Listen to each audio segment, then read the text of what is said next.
Y lo primero que quiero agradecer es a los autores y a la editorial, porque normalmente cuando me piden que presente un libro, se trata normalmente de una novela o de un tema que yo más o menos conozco. Y cuando uno viene a presentar un libro, pues tiene la obligación de leer el libro y estudiar el libro. Y yo de este tema, después de haber terminado de leer el libro, reconozco que no sé nada. Esa es mi impresión primera, que poco sé del conflicto. La verdad que poco sabía, ahora sé mucho más. Así que mi primera recomendación es que de verdad se lo lean en serio, porque es un manual tremendamente útil y no les va a demorar más de 3 horas leerlo. Es muy ágil, está muy bien escrito y tiene una enorme agilidad. O sea que el agradecimiento primero para los autores, porque créanme que a veces me hacen leer cosas terriblemente complicadas, largas, pero he disfrutado mucho de la lectura por la rigurosidad y por otros detalles que vamos a explicar. Para los peruanos, este tema está prácticamente fuera de la agenda noticiosa. Para las comunidades, por supuesto no, acá hay una comunidad en el Perú de ascendencia palestina, una comunidad de ascendencia judía que por, en fin, una serie de consideraciones culturales puede ver mucho más cercano con el tema. Pero desde el punto de vista de la noticia, los peruanos estamos muy alejados de la noticia mundial, del escenario mundial. Y el escenario de este conflicto además está geográficamente muy alejado de nosotros, es muy lejano. Por lo tanto, lo que yo voy a aportar es un par de ojos frescos, absolutamente ignorantes, y que han, digamos, rejuvenecido a la luz de la lectura. Agradezco principalmente la introducción, porque la introducción habla de un tema que para mí, desde el periodismo, es importantísimo, que es la inmoralidad de la neutralidad. No se puede ser inmoral frente al mal, neutral frente al mal. Porque si tú eres neutral frente al mal, o eres neutral frente a la mentira, es una conducta inmoral. Y muchas veces en el periodismo se cree que la imparcialidad y la objetividad es lo mismo que la neutralidad, y no lo es. Los autores no son neutrales y no deben serlo, y ningún periodista debe serlo. Porque como bien citan ellos, eso es darle la oportunidad a la verdad y a la mentira de estar al mismo nivel. Y lo que es mentira y lo que es verdad es verdad. Y luego de este anuncio, ellos atan todo el trabajo que hacen a 2 ejes de valoración que yo no puedo sino suscribir: los hechos y el derecho internacional.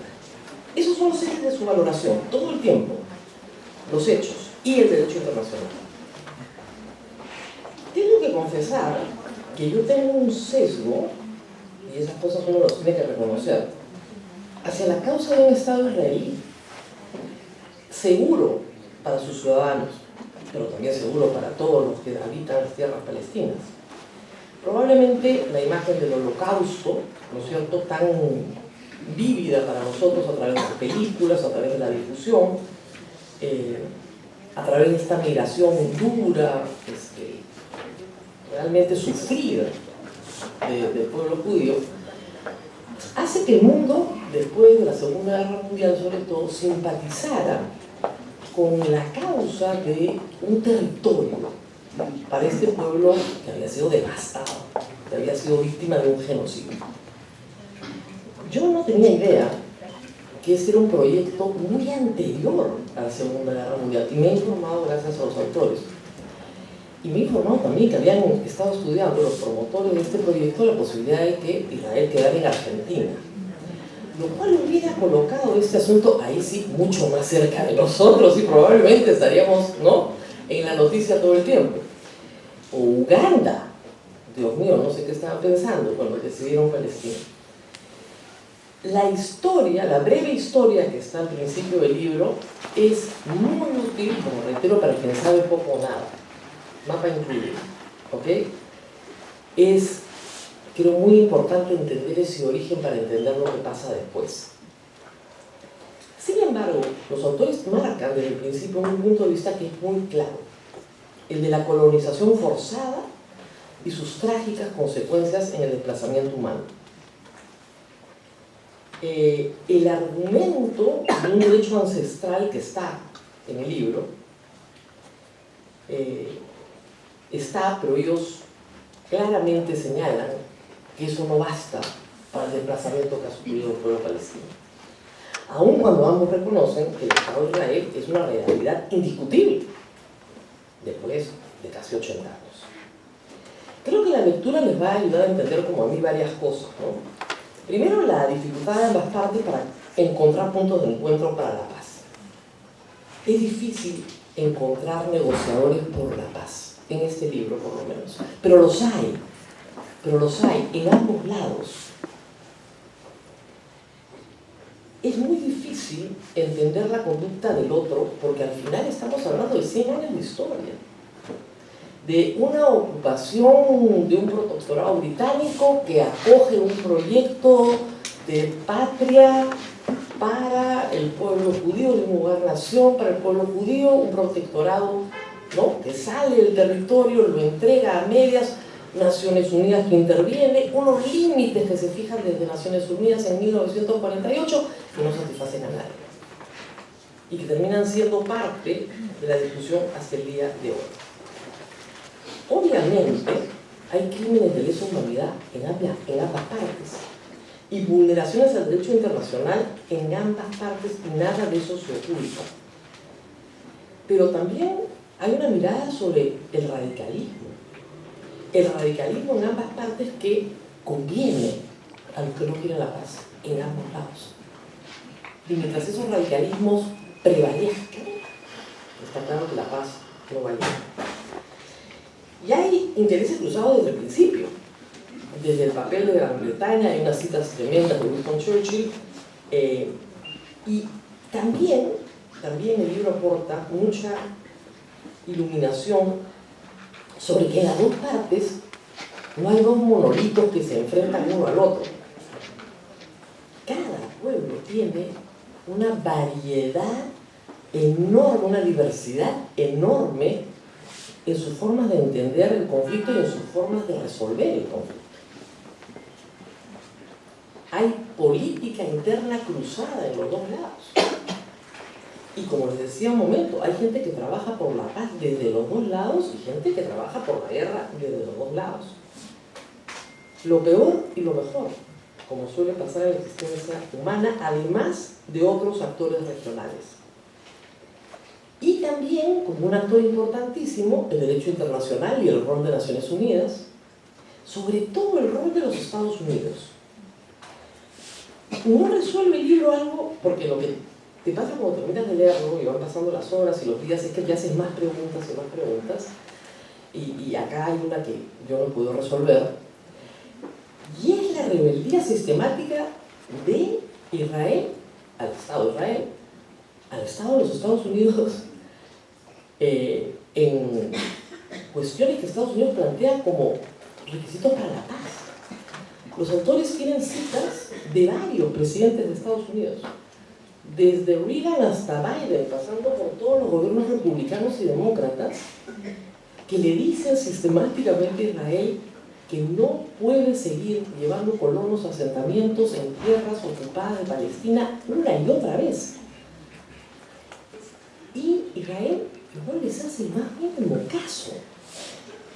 Y es una paradoja que yo no dejaba de pensar, porque la existencia de Israel hoy se basa en su gran aliado, que es los Estados Unidos. Si tu gran aliado, Estados Unidos, te dice que tienes que comportarte de determinada manera, tú, que quieres prevalecer, evidentemente, tienes que congraciarte con tu gran aliado, y sin embargo, durante 40 años no lo han hecho. Y yo no entiendo por qué. Así que se los vamos a preguntar a los internacionalistas que están acá, ¿cómo es eso posible? Si sistemáticamente te dicen que si quieres alcanzar la paz, tenemos que dejar de esta conquista de territorios que el derecho internacional te prohíbe conquistar, punto, está prohibido hacerlo. Y lo explican muy bien también. Paradoja que está en el libro. El énfasis de los autores está en que este es un conflicto territorial sobre cualquier otra consideración religiosa, étnica, social o cultural. Y como lo colocan en ese eje, como yo decía al principio, si lo colocas así es mucho más sencillo de entender. Y eso es la sencillez, digamos, que tiene el libro al final. Es un conflicto basado en la ocupación y la resistencia a la ocupación. Es tierra por paz, y el reconocimiento como igual, o la negativa del reconocimiento como igual de un Estado palestino. Otra de las bellezas de este libro es que el cuidado de las palabras importa. Y eso en periodismo es muy importante también. ¿Qué cosa es terrorismo? ¿Qué cosa es nazismo? ¿Qué cosa es un pogromo? Etcétera. Y los conceptos. ¿Qué cosas son los valores occidentales? ¿Qué cosa es ser liberal? Y hay una muy buena discusión, para mí tremendamente ilustrativa y educativa, sobre el concepto de sionismo y el concepto de antisemitismo como autónomos y no sinónimos. Y esto de verdad es una parte que creo que es bien interesante, porque se tiende a confundir los conceptos cuando son radicalmente distintos.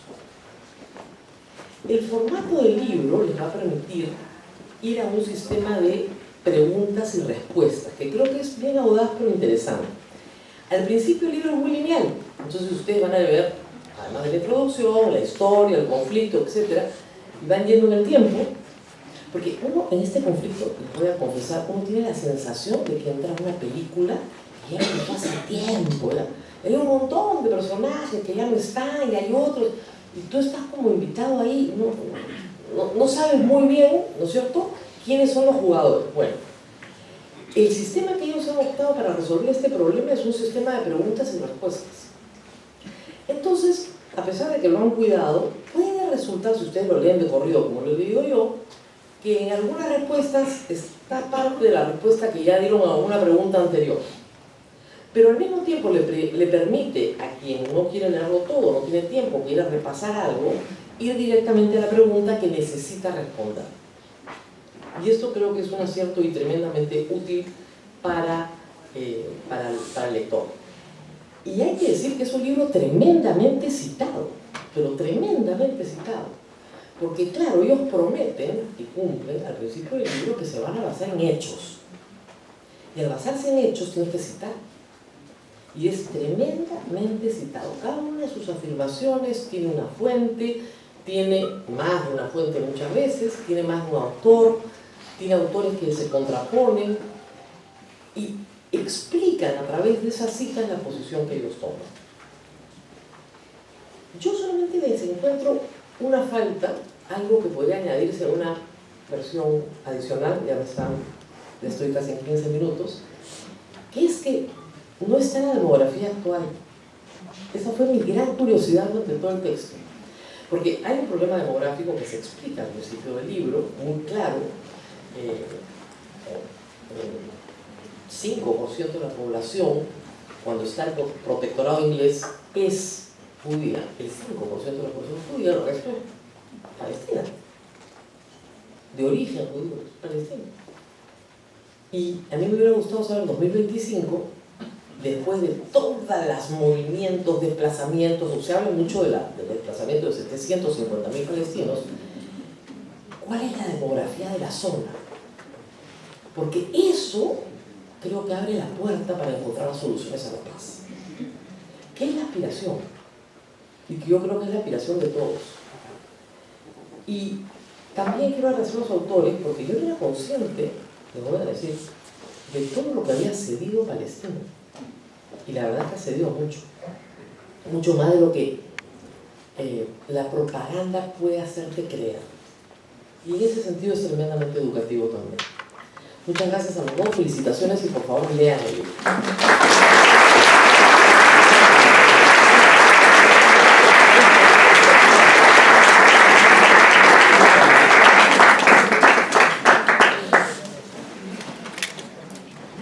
Yo voy a leer un fragmento del libro La cuestión palestina de Edward Said, que lamentablemente llegó a mis manos ya cuando había terminado el libro y me arrepiento muchísimo no haberlo incluido en la bibliografía, pero creo que responde un poco a lo que plantea Rosa María y también al espíritu del libro, ¿no?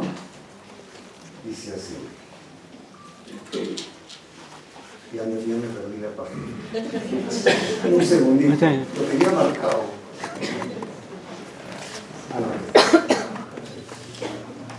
Dice ahí, ¿no? Las partes son, por un lado, el sionismo, la alianza judía y la historia judía, supervivientes del más trágico destino impuesto a cualquier pueblo, y por otro lado una población del tercer mundo antiimperialista y anticolonialista, cuya base para la acción incluye su propia desposesión como pueblo, así como su oposición a la discriminación racial, la expropiación territorial y la ocupación militar. Mi opinión, dice Said, es que tanto los palestinos como los judíos de Palestina tienen mucho que ganar y obviamente también algo que perder si se adopta una visión de su situación común basada en los derechos humanos en lugar de una perspectiva estrictamente nacional. Un paso con el fin de lograr cierta equidad así como alguna solución para el conflicto palestino-israelí, consistiría en reconsiderar el problema entre los dos grupos, reformularlo como una disputa que implica a personas que esperan que llegue un momento en el que se garanticen los derechos para todos los habitantes propiamente dichos, pasados y presentes, del territorio. Llegado ese momento, Israel ya no podría ser el Estado de todo el pueblo judío, resida allí o no, sino el Estado de sus actuales ciudadanos, judíos y no judíos. Pero hasta un paso tan básico resulta prácticamente imposible en este momento. Bueno, sigue vigente, esto lo escribió en 1979, pero está tal cual, ¿no? Pero eso es solo por el momento. El objetivo a largo plazo es, creo, el mismo que para todos los seres humanos, que políticamente se les permita vivir libres de temor, inseguridad, terror y opresión, y libres también de la posibilidad de ejercer una dominación desigual e injusta sobre otros. Este objetivo a largo plazo tiene significados distintos para los árabes palestinos y los judíos israelíes. Para los judíos israelíes significa liberarse de la terrible presión histórica del antisemitismo, cuya culminación fue el genocidio nazi, liberarse del miedo a los árabes y liberarse a sí mismo de la ceguera del sionismo programático en su práctica contra los no judíos. Para los segundos, para los primeros, para los palestinos árabes, por su parte, el objetivo a largo plazo implica liberarse del exilio y la desposesión, liberarse de los estragos culturales y psicológicos de la marginalidad histórica, y liberarse también de las actitudes y prácticas inhumanas hacia el opresor israelí. El primer paso, quizás muy pequeño, consiste en intentar entenderlo. Y creo que eso es lo que tratamos de hacer en el libro, ¿no?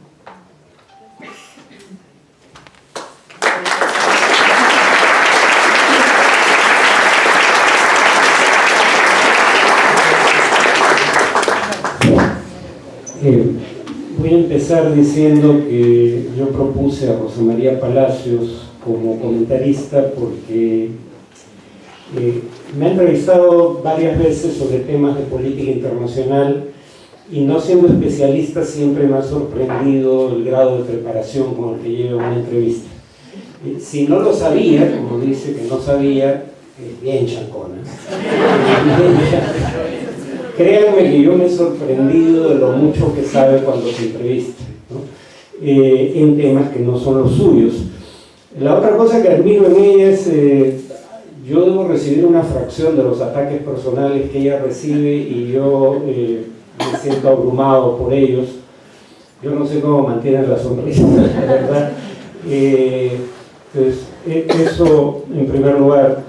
En segundo lugar, Rodolfo fue uno de los mejores alumnos que he tenido en la maestría de Ciencia Política de la Universidad Católica y tengo el gusto de decir que ahora es mi amigo, y no solo mi amigo, mi coautor. Y en lo personal, espero que ustedes estén de acuerdo, estoy muy contento con su contribución. No tenía duda que iba a ser un buen trabajo, pero creo que es un trabajo excelso, es muy bueno. Veo gente aquí, obviamente no me voy a referir a todos, pero hay caras conocidas y amigas, me voy a referir a algunos de ellos. Daniel F., ¿no? Varios de ustedes me han dicho que me siguen, bueno, yo lo sigo a él. No me siento orgulloso de todo lo que he hecho en mi vida, por ejemplo, ser un analista internacional, pero sí de haber seguido a Daniel F. en el rock subterráneo, en una etapa de mi vida. Y la prueba de que no era tan subterráneo es que, si no me equivoco, está con un gorro de No, de la Dark Side of the Moon, ¿no? Bueno, se supone que los subterráneos no escuchábamos Pink Floyd. En secreto sí, pero no lo admitíamos. Leslie Pack, una amiga judía, que aprecio y admiro porque yo sé lo difícil que es para los judíos críticos de Israel el tener que enfrentar amigos, familiares, y no siempre son recibidos de buena gana del lado palestino porque hay sospechas sobre sus motivaciones. Así que te lo he dicho más de una vez, se lo he dicho a Nathaniel Furgan, a varios amigos judíos, los aprecio y los admiro. Bueno, mi primo Tarek es presidente del Club Palestino. Voy a confesar algo que lo va a hacer que se sonroje. Él fue la primera persona a la que le cambié un pañal.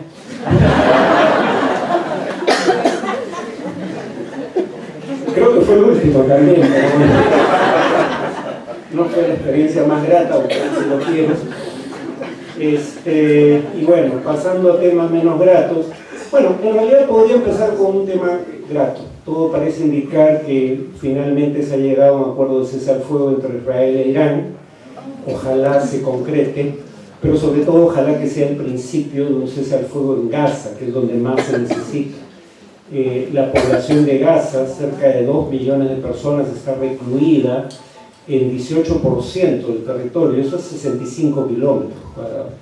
Vean, no vean fuentes árabes, vean lo que dice, por ejemplo, el grupo de soldados israelíes Breaking the Silence, que dan testimonio sobre lo que han visto en Gaza y que dicen que esta gente se le dispara cuando hay desórdenes en el proceso de tratar de acceder a comida, pero claro, si se les ha privado de comida, ¿cómo no va a haber desórdenes? Es gente hambrienta tratando de mantener a sus familias, y cuando van en busca de comida se le dispara.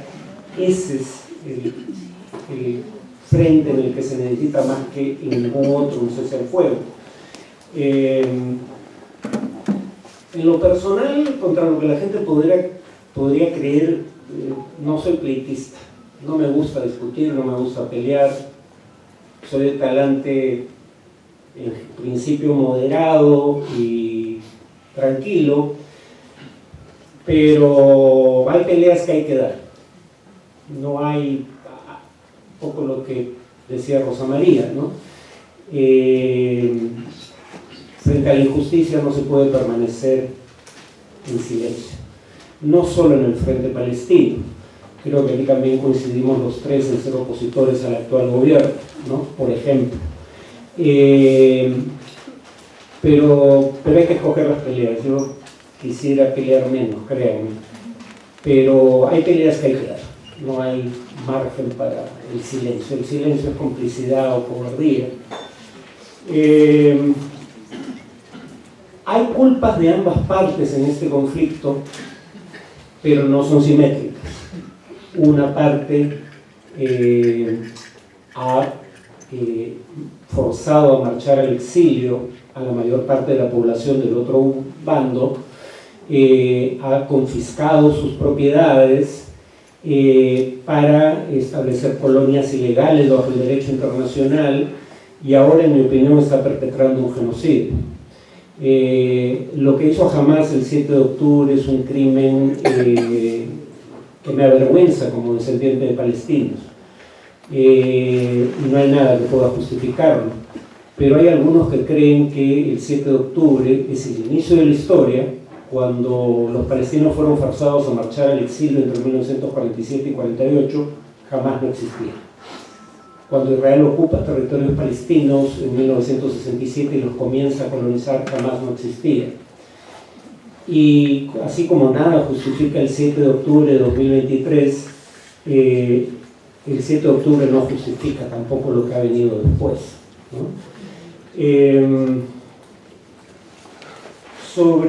Pero igual, el punto es este libro, no siendo neutrales, lo hemos tratado de confeccionar con el mayor rigor académico, con la mayor fidelidad posible a las fuentes y a los hechos, y espero que ustedes aprecien eso.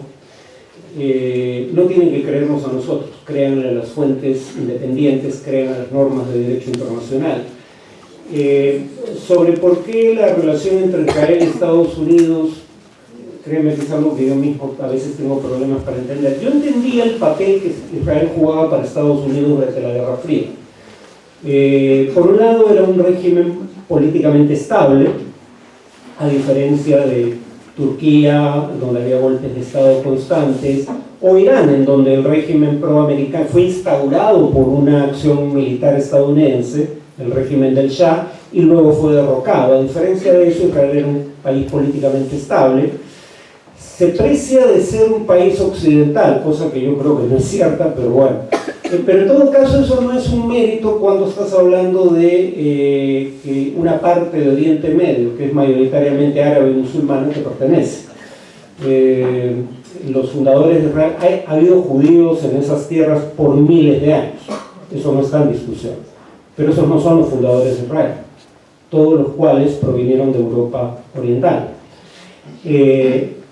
Créanlo o no, el primer ministro israelí no apellida Netanyahu.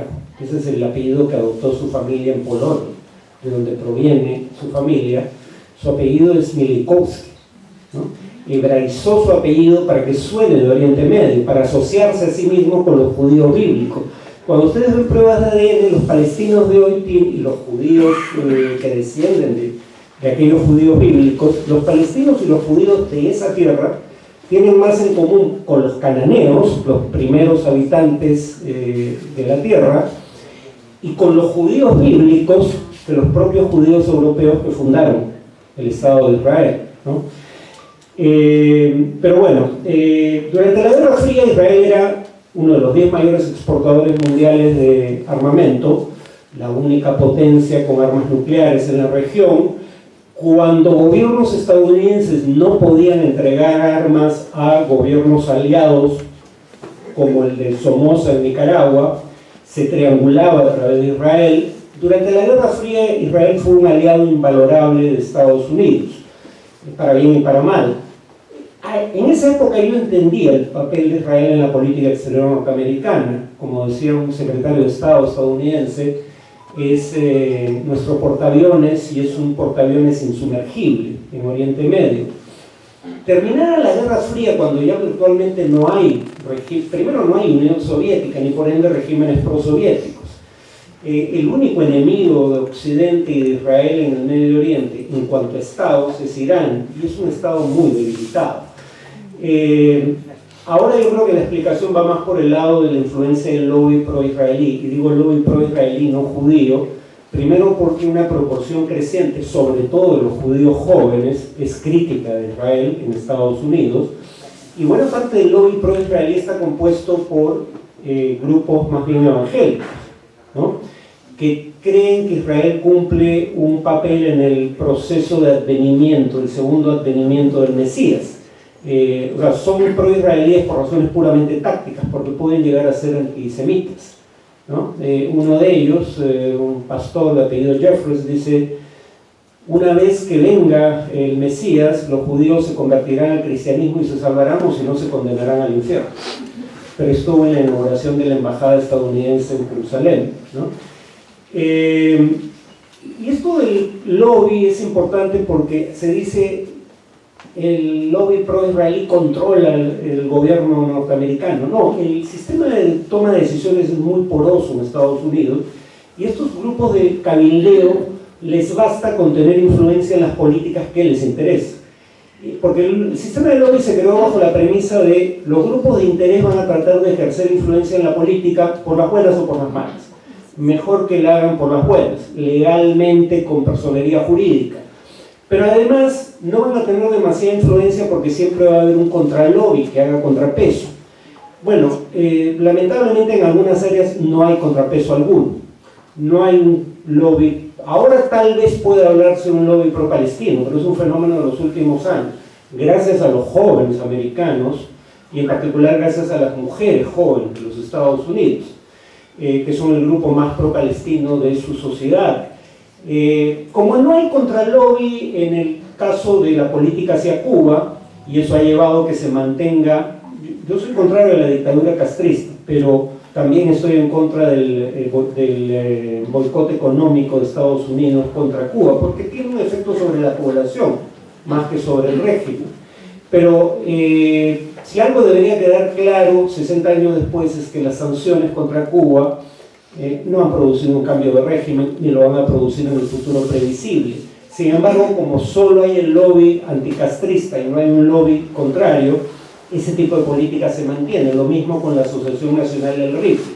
Yo creo que probablemente ahí está el kit del asunto. Para terminar, sobre la demografía, ahora Israel gobierna sobre una cantidad de población palestina que es más o menos igual o hasta ya mayor a la población judía de Israel, ¿no? Son unos 8 a 9 millones de judíos israelíes. Hay entre 1,5 millones y 2 millones de ciudadanos israelíes que son palestinos. Hay unos 4 millones de palestinos en Cisjordania, tal vez un poco más, y unos 2 millones en Gaza. O sea, ahí la paradoja es que buena parte de la población a la que Israel gobierna hoy en día ya no es judía en lo que en principio es un Estado judío. Y ahí el problema fundamental es que Israel se ha convertido para muchos actores en un Estado de apartheid, un Estado que discrimina sistemáticamente sobre una mayoría de la población a la que gobierna, como el apartheid sudafricano. A mí me sorprende que los voceros de Israel protesten cuando se hace la comparación, cuando Israel fue el último gobierno occidental en romper relaciones con la Sudáfrica del apartheid. Le ofreció armas nucleares en un momento dado. ¿En qué momento les empezó a apestar la asociación con el apartheid? Es algo que nunca he podido responder, porque mientras existió no tuvieron ningún problema con él, ¿no? Embajador, ¿no? ¿No? ¿O no? Sí, soy amigo de su hermano menor, Dylan, ¿no? Bueno, más allá de demostrar que todavía me funciona la memoria, aunque no del todo bien, cuando firme libros, si no pues recuerdo sus nombres, por favor me disculpan, porque ya estoy empezando a tener problemas de memoria. Este no va a ser mi último libro, porque ya escribí mi parte para el libro que viene, pero probablemente ese sí sea el último. Bueno, y termino mencionando ese otro libro que también espero salga con Planeta. Mi broma habitual es que voy a salir del closet como aliado del feminismo en ese libro. Obviamente la mayoría de autores son mujeres, no soy tan cojudo para escribir yo solo un libro sobre el feminismo, pero eso ya será a finales de año. Por ahora, por favor, lean este. Gracias.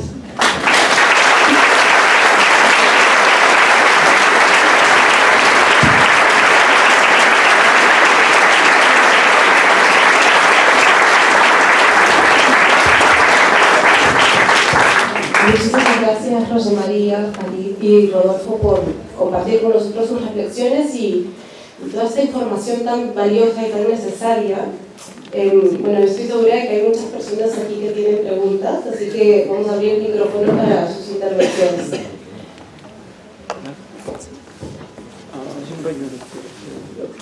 ¿Después? Sí. Okay. ¿Alguien tiene una pregunta? Yo no. Siempre tienes preguntas. Felicitaciones a la mesa, siempre me ha gustado la introducción de la doctora Rosa María Palacios y el panorama que nos ha dado. Mi intención era, no sé si se hace mal en comparar con los kurdos o con los,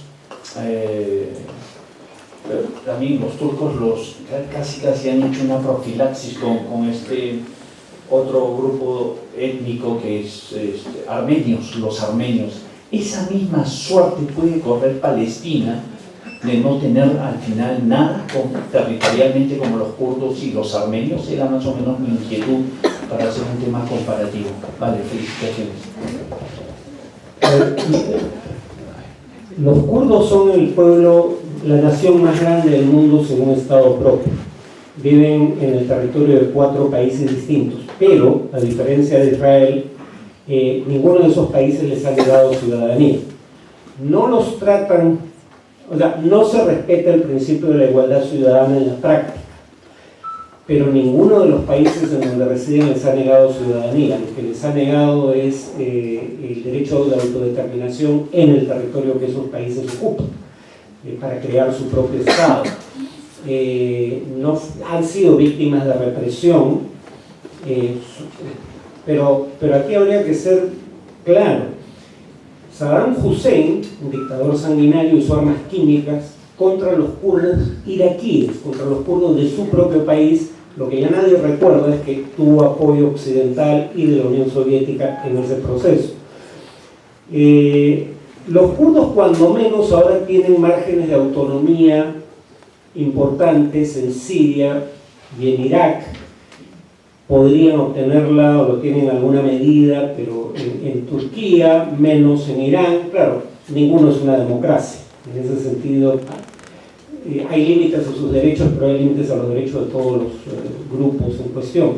Los armenios, y que me perdonen, tengo amigos turcos, pero soy más amigo de la verdad, los armenios fueron víctimas de un genocidio a mano del Estado turco.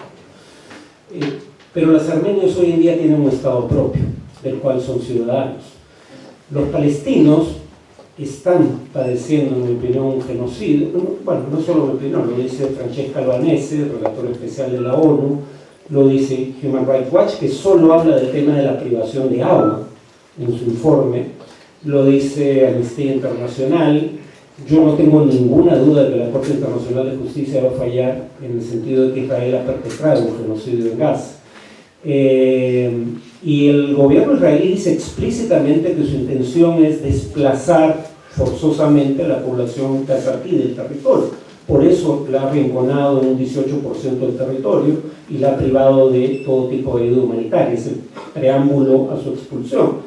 La Unión Europea dice, sí, están haciendo todo eso, pero primero queremos negociar a ver si logramos cambiar las condiciones. Apliquen sanciones, déjense de tonterías. Apliquen sanciones, Israel no va a recapacitar de ninguna otra manera que no sea bajo presión. Entonces lo de los palestinos podría terminar siendo peor que lo de armenios y kurdos, lamentablemente. Sí, ¿cómo están? Buenas noches. Hace un tiempo me enteré que el único país que nombra en su himno al Dios bíblico es el Perú, ¿no? Ni siquiera Argentina, que era estuvo a punto de ser colonia, ¿no? del Estado de Israel, ni siquiera Estados Unidos, ¿no? Porque Estados Unidos nombra a Dios en general, pero no al Dios bíblico, específicamente cuando dice el Dios de Jacob, Jacob es Israel, ¿no? Entonces, es curioso, parece ser que los fundadores de Israel no eran de religión judía, ¿no? Si no hubieran, digamos, incluido en su himno algún personaje bíblico. Parece que el himno de Israel es netamente político o sionista, ¿no? No sé qué opino al respecto. Cuando yo era niño no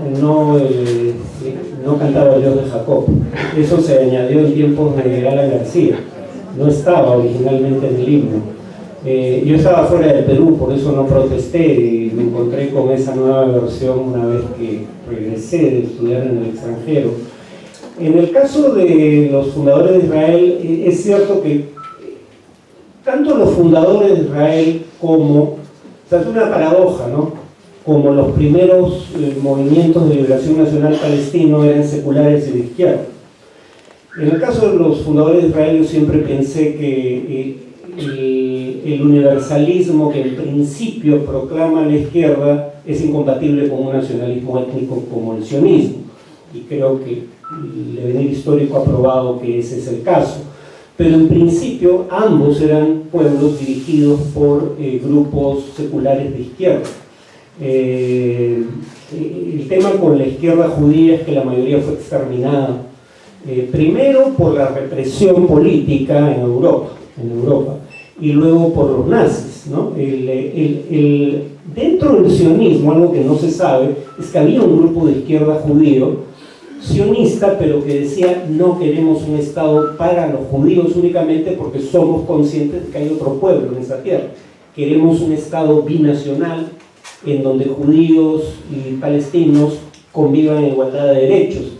Esa rama del sionismo la encabezaba Mordejai Ani-Levi, un personaje al que se rinde homenaje en Israel, porque fue el que lideró la resistencia judía en el gueto de Varsovia contra los nazis. Murió peleando contra los nazis. Lamentablemente esa rama del judaísmo fue exterminada, básicamente. Entonces, pero incluso lo que quedó del sionismo era fundamentalmente de izquierda. El grupo al que pertenece Netanyahu, la derecha revisionista dentro del sionismo, no llega al gobierno hasta 1977 en Israel. Buenas noches. Primero felicitar a Farid y a Rodolfo por el libro y quería consultarle con respecto a cuán efectivo está haciendo las Naciones Unidas para el principal propósito que se creó, ¿no? Cuando se dio de baja la Sociedad de Naciones, se dijo que había fracasado, porque justamente se gestó la Segunda Guerra Mundial. Actualmente hay un conflicto bastante fuerte en distintas regiones del mundo, y la pregunta principal es cuán necesario es que el derecho internacional deje de ser un derecho de consensos y sea más que todo un derecho con uñas y dientes, con garras, que verdaderamente se haga respetar, porque en la realidad efectuar una ejecución por parte del Consejo de Seguridad es casi imposible, considerando que hay gente de Occidente, gente de Oriente, entonces es casi inviable. Entonces, ¿cuán factible es a corto o mediano plazo que eso cambie y que haya un derecho internacional que se respete al 100%? Gracias.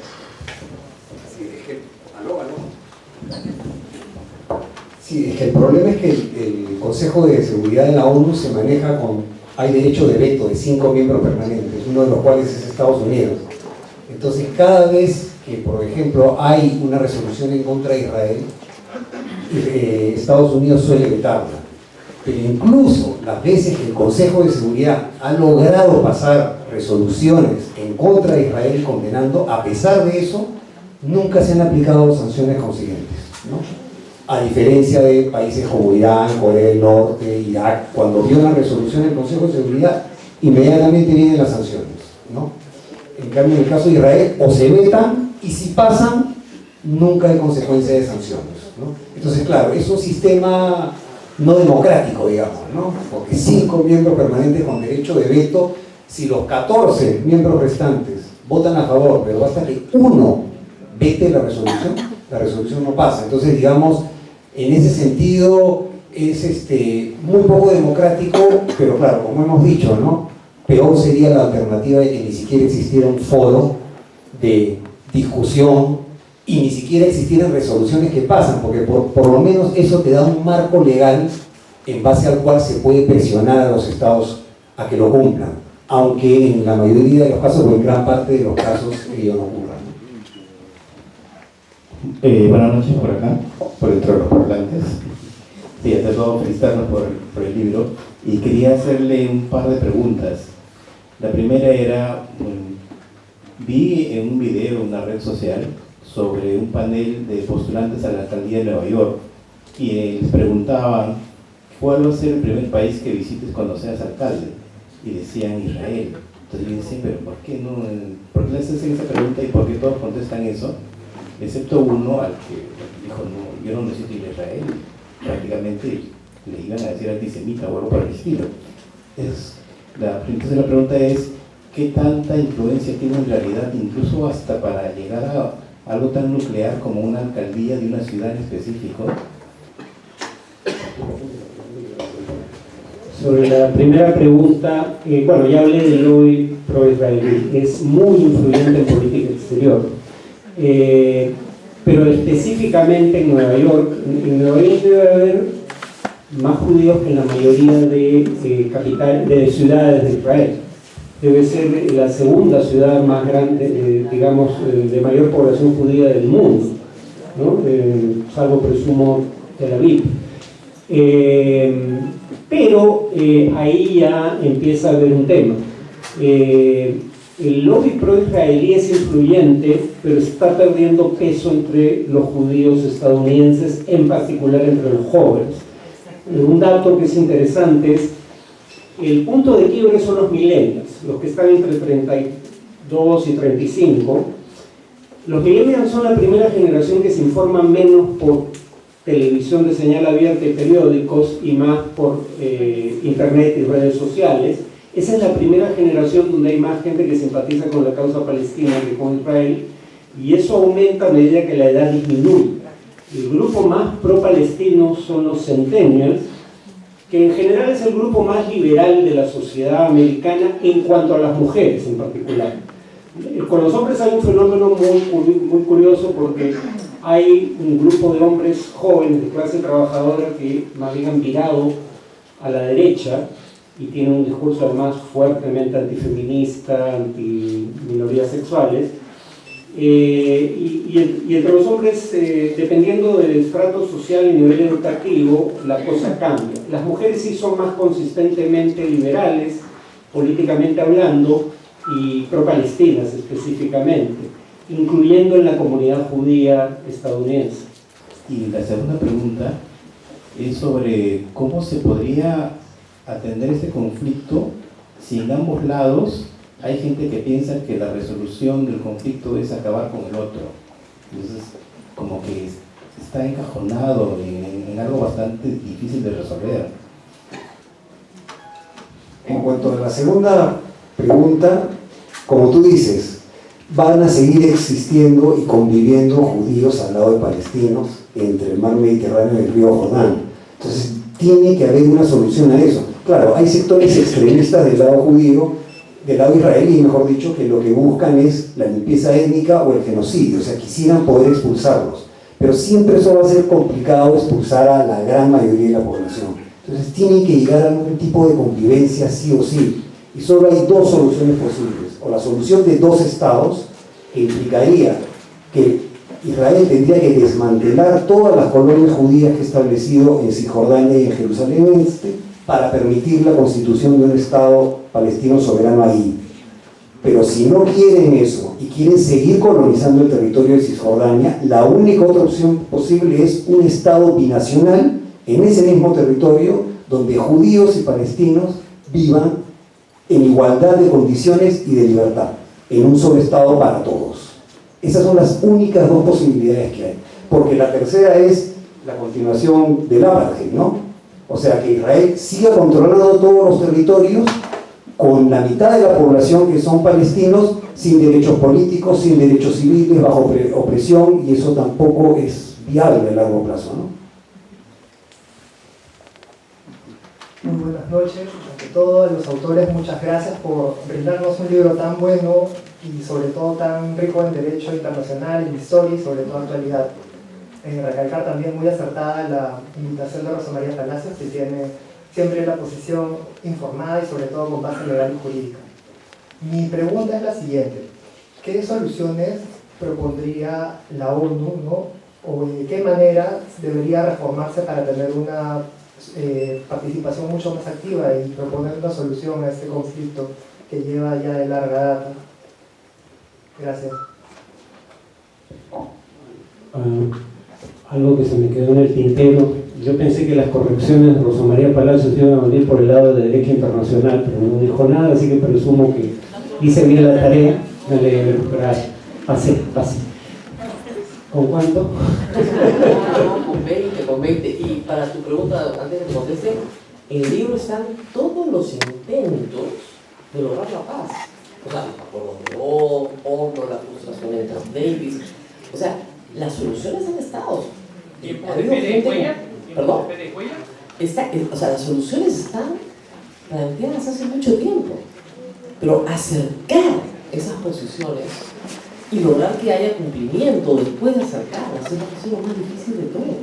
No es que no se aspira a la paz, yo sí creo que en el libro hay una apuesta por la paz muy grande.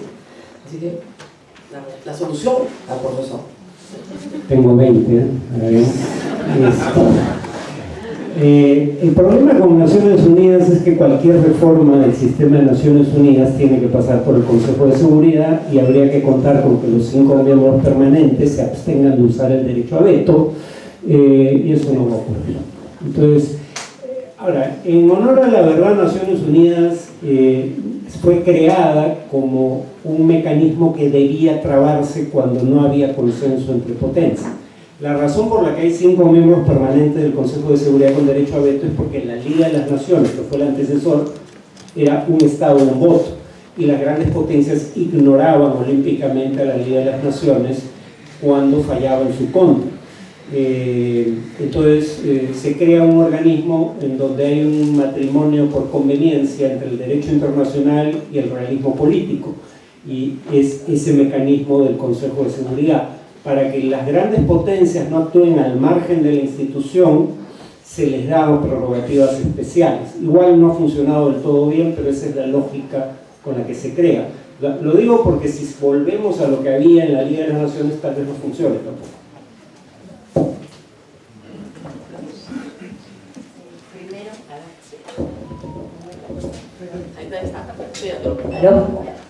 Felicitaciones a Rodolfo, a Javier y a Rosa María. Realmente es muy importante lo que han hecho en el libro y lo que nos ha explicado Rosa María. Hay mucha deficiencia de información. He estado encontrando gente que jamás me imaginé que iban a ser judíos.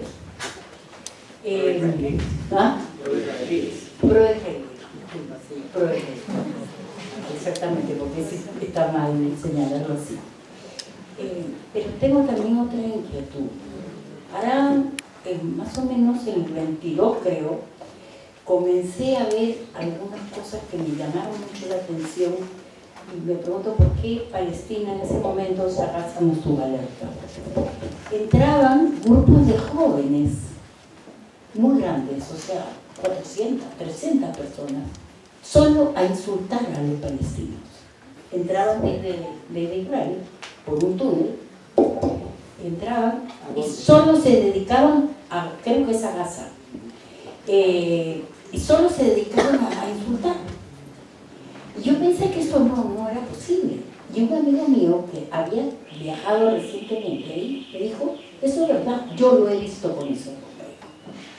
Entraban día de por medio, como 300, 400, a insultarlos, a decir barbaridades. Eso, o sea, no le llamó la atención, eso es lo que a mí me dejó pensando, ¿por qué no le llamó la atención esta cosa, esta agresividad tan espantosa, ¿no? Y de otro lado, sí he visto que hay una buena cantidad de jóvenes en Israel que sí están con Palestina. Eso también me ha parecido interesante. Pero también la otra maldad es que a los sacerdotes,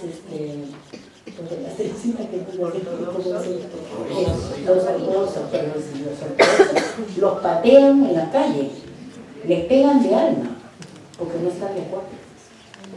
Entonces, me parece, o sea, que en Israel no todo está, ok, evidentemente. Pero lo que sí es importante, quería señalarle a todos, es cuánto más podemos difundir todo esto.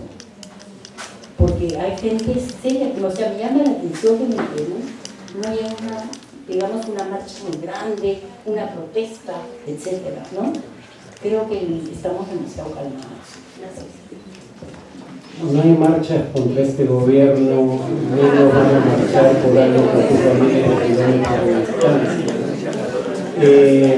Pero, a ver, que los insulten es lo mejor que les puede pasar. Los colonos, vean el documental que ganó el Oscar, No Other Land.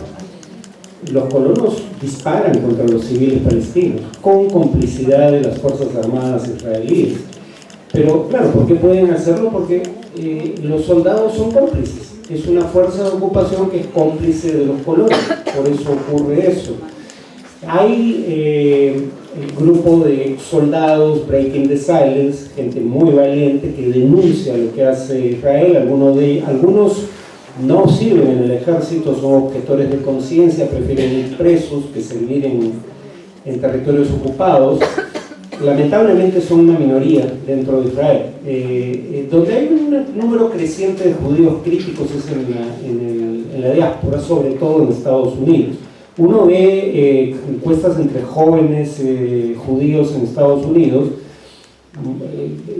ya alrededor del 40%, un poquito más, son críticos de Israel, ¿no? Pero son los jóvenes, no son todos. Pero digamos, es una ocupación ilegal que tolera ese tipo de prácticas. En el caso de los judíos ortodoxos, mencioné que el sionismo era originalmente un movimiento secular. Por eso es que contemplan la posibilidad de crear el Estado judío en un lugar que no fuera la llamada Tierra Prometida.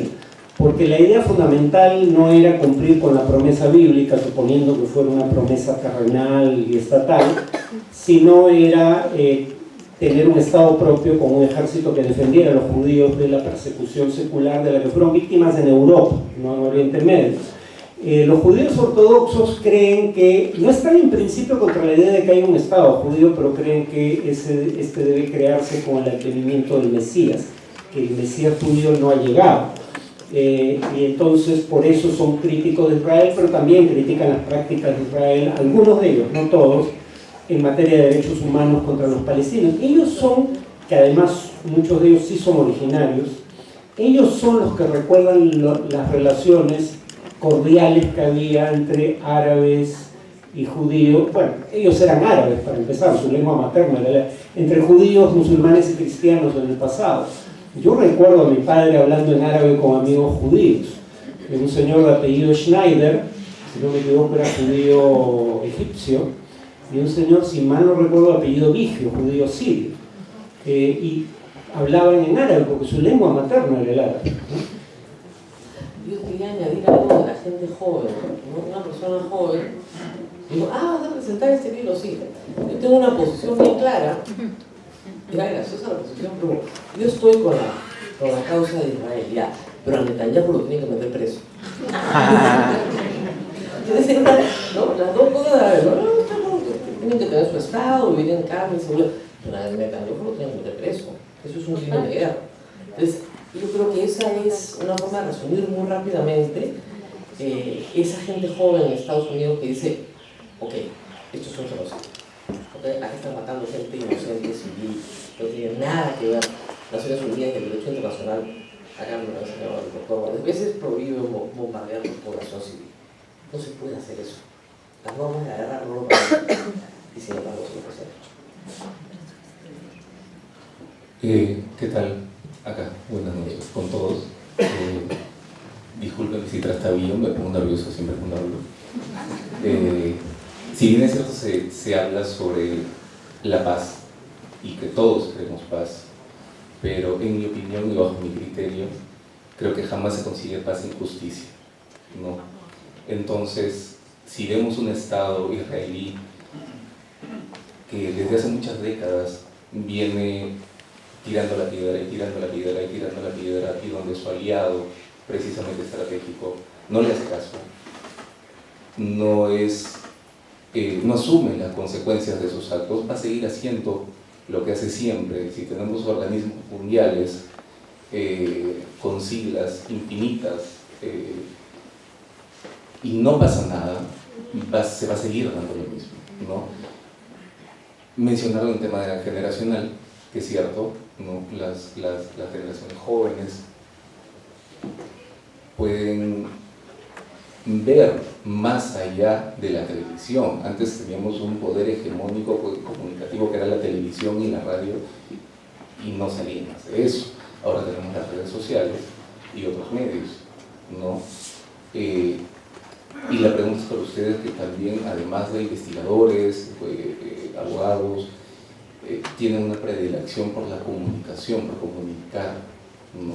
Yo siento que esto va a generar una demanda informativa interesante, alternativa a los canales convencionales que han existido siempre. ¿Eso animaría a una segunda versión del libro? Y más allá de su opinión con respecto a las cosas que mencioné.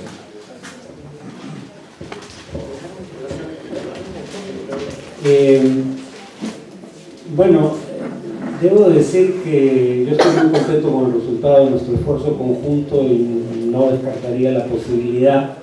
Espero que no sea necesario. Que haya una solución y no sea necesario seguir. Créanme, el día que haya un Estado palestino, yo cuelgo los guantes.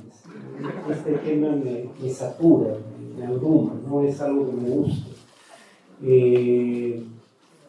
Espero que no sea necesario. Yo dije que creo que Israel tiene que ser sancionado. Israel no va a cambiar de otra manera. Y no solo sanciones estatales, hay esta campaña de boicot, desinversión y sanciones. Boicot de consumidores que dejen consumir productos israelíes, desinversión es la parte que le toca a la empresa privada, no inviertas en negocios que están involucrados en la comisión de crímenes de guerra y de humanidad, y sanciones ahí donde no las aplica un gobierno nacional, que las apliquen gobiernos subnacionales, como el de Barcelona en España, ¿no? Además de las sanciones que pueden aplicar los gobiernos nacionales. Pero productos y servicios como cuáles para el boicot.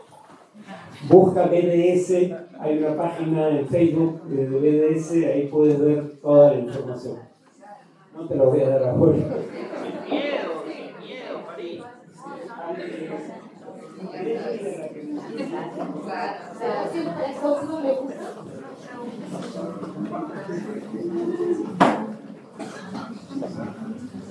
Hola, yo soy la judía. Sé un poco de lo que voy a hablar. Yo creo que el problema grande, y creo que la gente no se atreve a decirlo porque hay como mucho miedo a sentirse que uno es antisemita, es el sionismo.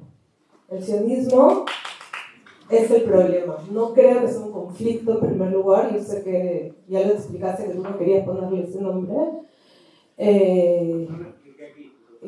Sí.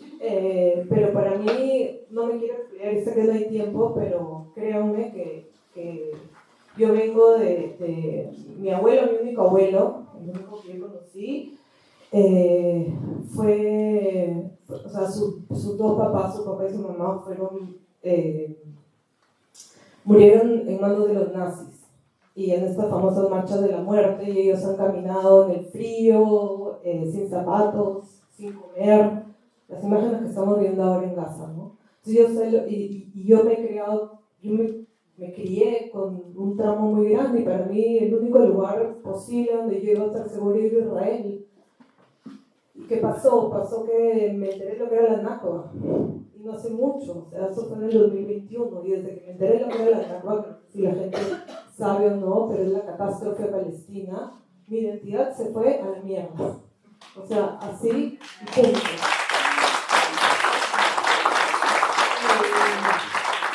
Y es bien fuerte porque obviamente yo, acá no, pero como saben mis amigos, sabes tú, Farid, soy una paria ahora en mi comunidad. Me han expulsado del paraíso, yo ya no existo, porque me he atrevido a hablar y parece que no se puede hablar. Entonces, así como hay, como existe el IPAC, que es lo que está en Estados Unidos, existe la Misión Canaria, que no sé si saben lo que es, existe Cámara, que no saben lo que es, o sea que te doxean, o sea, te toman fotos y te suben, y entonces si eres periodista, si eres estudiante, si eres académico, te quitan tu trabajo. Entonces no se puede hablar. Mira, acá, como una chica dijo, Leslie está vetada en la comunidad judía, lamentablemente no se le puede hacer nada. Entonces, para mí es monstruo que me hayan vetado, porque la verdad no me interesa, porque prefiero estar del lado correcto. Y eso, o sea, el sionismo es el problema, porque no va a permitir nunca un Estado con mayoría que no sea judía. Y eso a mí me duele, porque como judía genera mucho más antisemitismo. Y es por lo que yo lucho, porque odio que digan que los judíos, y como dijo la señora, esos judíos que van a Gaza y hablan mal, son los extremistas, los que creen en Judea, Samaria, son los locos de miércoles, que lo único que hacen es fregar el judaísmo. Y por otro lado, la mayoría de gente que mataron el 7 de octubre era gente como yo, que estaba ahí y que eran pro paz y pro dos estados o pro un estado binacional. Así que creo que la gente se tiene que informar bien. Nada más.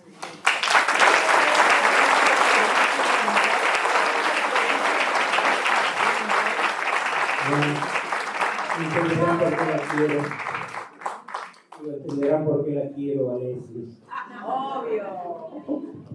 Bueno, lamentablemente se nos acabó el tiempo, pero vean el libro. Ahí van a encontrar las respuestas a todas las preguntas que se han quedado pendientes. Nada, quiero agradecerte muchísimo a todos ustedes por estar aquí esta noche y nuevamente a Rosa María, a Lidia y a Rodolfo. Los invitamos a tomarse una copita de vino con nosotros mientras los autores firman algunas actividades. Muchas gracias.